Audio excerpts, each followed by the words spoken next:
Hi, I'm James Hamilton from Stumpy Nubs Woodworking Journal, and this might be the most entertaining woodworking book I've ever read. When was the last time a woodworking book made the New York Times bestseller list?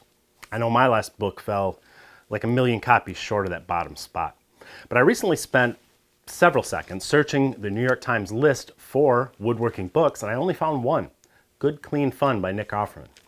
Yeah, that's right. Ron Swanson has written a book. Of course, this isn't Nick's only book, but after my utter disappointment at finding his first book, titled Paddle Your Own Canoe, had nothing to do with making canoes or paddles, I was a little bit skeptical about this new one.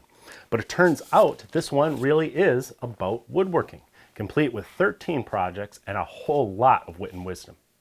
If you don't know who Nick Offerman is, head over to Netflix and binge watch the hilarious series Parks and Recreation, where Nick plays Ron Swanson, a no-nonsense lover of meat, whiskey, mustaches, and woodworking.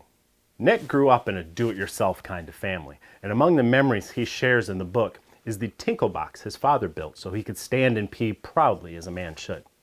In fact, Good Clean Fun is full of amusing anecdotes, covering Nick's transformation from an aspiring actor nailing 2x4s together to make theater sets, to the day he realized that the timber frame sheds that he was constructing on the side had taught him the basic skills of a furniture maker. There's no doubt this book is entertaining, even hilarious at times. But is Nick an actor who dabbles in woodworking, or a woodworker who enjoys a little makeup and make-believe? In my opinion, he's both. But more importantly, in this book, he's a man on a mission to get people excited about the craft. And all sorts of people. Men, women, short, tall, funny looking, they're all represented in the Offerman workshop. And each gets their chance to show you how to make something. Really, I think that's kind of the theme of the book. While there are chapters on tools and setting up shop and all that blah-de-blah, the point seems to be just to make something. To that end, the reader is taken through a series of projects, each one a bit more complex than the last. From a bottle opener fashioned from a hunk of wood and a nail through it, to full-on tables and chairs. The fine woodworker might learn the simple pleasures of making and playing his own kazoo, while the new woodworker may be challenged to graduate from box store lumber to live-edge slabs.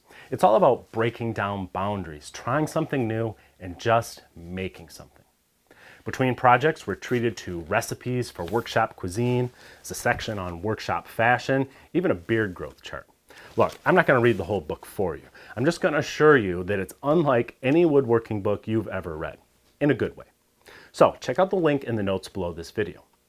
It's also one of the few woodworking books available in audio format, so you may prefer to just pop in your ISO Tunes Bluetooth headphones and let the soothing sounds of Nick tickle your eardrums while protecting them from loud shop noises.